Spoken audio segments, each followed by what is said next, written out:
Hello प्यारे बच्चों। आज देखो ये नीट का एग्ज़ाम हुआ है जो 2022 का।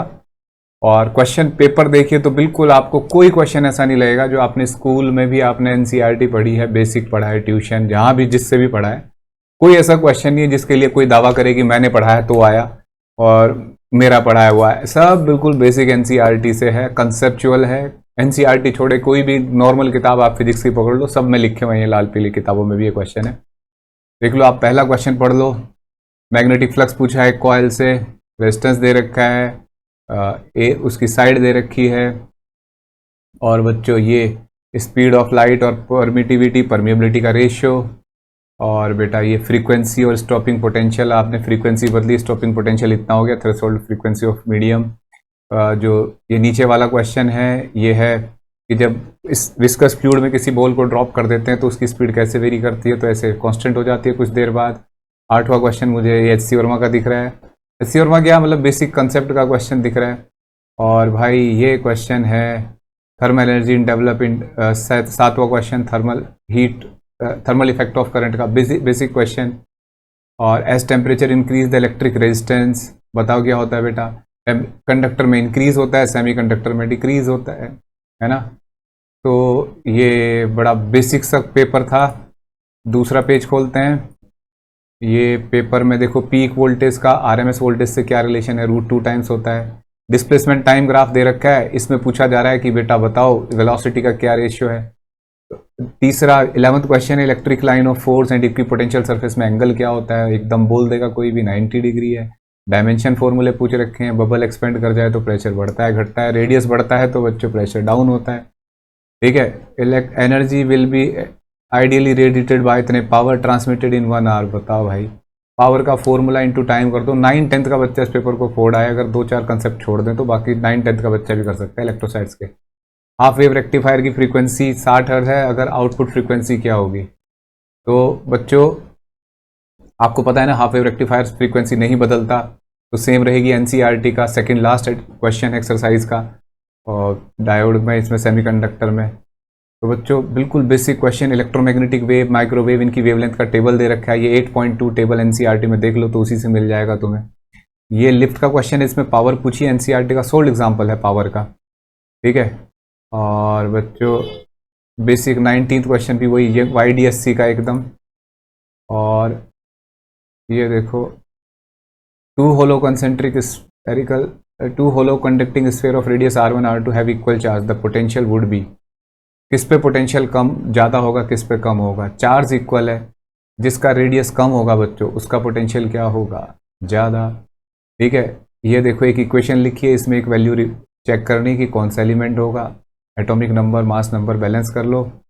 बिल्कुल बेसिक, कोई ऐसा क्वेश्चन जो जिस पे दावा करा जाए कि भाई चैलेंजिंग क्वेश्चन है, एक नहीं है। वेवलेंथ और लैम्डा का ग्राफ, तो ग्राफ तो कॉमन सेंस से सोल्व कर लेते हैं। बताओ P = h/λ हाइपरबोलिक ग्राफ होगा। तो बेटा सोलेनोइड दे रखा है, करंट दे रखा है, उसमें सेंटर पे मैग्नेटिक फील्ड बताना है, क्या होता है, B = μ0 Ni। ठीक है, फॉर्मूला लगा दो। रेडियस ऑफ कर्वेचर दे रखा है, रिफ्रैक्टिव इंडेक्स दे रखा है, और पावर ऑफ द लेंस। बताओ भाई, एकदम सीधे सीधे फॉर्मूले लगते हैं। तो ऐसा कुछ भी नहीं है इस पेपर में, 180 में से 180 करके आएगा बच्चा। देखो बेटा 1 सेकंड 3rd 4th सेकंड में डिस्टेंस ट्रेवल पूछा जा रहा है, गैलीलियो रेशियो बोलते हैं इसको। 1st सेकंड 3rd सेकंड ये सब तो बड़ा एकदम सीधा सीधा एनसीईआरटी में लिखा हुआ है। गैलीलियो रेशियो ओड नंबर होता है 1357। इसके बाद एंगुलर वेलोसिटी दे रखी है, एंगुलर एक्सेलेरेशन दे रखा है। एंगुलर एक्सेलेरेशन इतनी वेलोसिटी मतलब चेंज कर ली इतने नंबर में, तो एंगुलर एक्सेलेरेशन क्या होगा बेटा, न्यूटन की एंगुलर वेलोसिटी की फर्स्ट इक्वेशन लगा दो, ओमेगा = ω0 + α/t। ठीक है। Curve represent the adiabatic process 1 2 3 4। जैसे एडियाबैटिक प्रोसेस कौन सा होगा, इनमें से 4 प्रोसेस में जा रहा है, तो process isothermal, adiabatic, isobaric and isochoric, the which represent the adiabatic process. इनमें कौन सा एडियाबैटिक है, तो आपको पता होना चाहिए। पीवी ग्राफ में जो सबसे ज़्यादा ढलान वाला होता है वो एडियाबैटिक होता है, तो सेकंड जो कर्व होगा बच्चों वो एडियाबैटिक होगा। ठीक है। अब इतने थके हुए क्वेश्चन हैं, जैसे देखो ये क्वेश्चन दिख रहा है डायग्राम वाला, -q + q, इन दो चार्ज है ये, और इनके बीच में डिस्टेंस है L, R > वेरी L। तो आपसे पूछा जा रहा है बच्चों कि इलेक्ट्रिक फील्ड बताओ। R is very very greater than, तो ये डाइपोल बन गया ना, और डिस्टेंट पॉइंट से आप पे इलेक्ट्रिक फील्ड पूछा हुआ है, तो बताओ, तो आर बहुत ज्यादा हो जाए तो ये डाइपोल आर क्यूब के इनवर्सली प्रोपोर्शन होता है ना फील्ड, तो आर क्यूब। तो बच्चों बस क्या समझ में आ रहा है, ये देखो लॉजिक गेट के 36 बार क्वेश्चन पढ़े हैं आपने ऐसे से, एनसीईआरटी में भी लिखे हुए हैं। ये कैपेसिटर को ऐसा करा मुझे ऐसा लग रहा है चार्ज कर दिया और एक अनचार्ज कैपेसिटर से कनेक्ट कर दिया। हाँ, एनसीईआरटी का लास्ट क्वेश्चन है बच्चों। तो इस तरीके क्वेश्चन बिल्कुल आपको बेसिक आने चाहिए। और बच्चों देखो मीटर ब्रिज का क्वेश्चन कहीं नहीं गया, वहीं लिखा हुआ है। और हाईएस्ट पॉइंट बॉल को फेंका है, कितनी स्पीड से एंगल दे रखा है, हाईएस्ट पॉइंट पे उसकी वेलोसिटी बतानी है। मतलब ये पेपर बनाने वालों ने कसम खा रखी है कि कोई भी क्वेश्चन ऐसा नहीं जो बच्चे को ट्विस्ट करें। पूरे भाई 180 में से 180 लाओ, फिर सब बच्चों के सेम हो जाएंगे मार्क्स, फिर टॉस करेंगे, फिर उनका सिलेक्शन होगा है।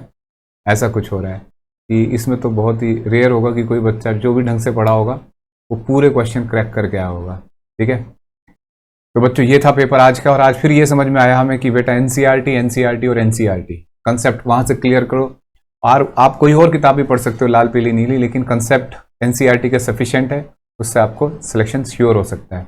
Wish you all the best बच्चों, बाय। अब नेक्स्ट सेशन के लिए जो बच्चे तैयार कर रहे हैं इससे थोड़ा गाइडेंस लें कि भाई पेपर बिल्कुल बेसिक आता है एनसीईआरटी से, तो ज़्यादा हाथ पैर इधर उधर ना मारें, लाल पीली किताबें ना खरीदें और केवल एनसीईआरटी खरीदें।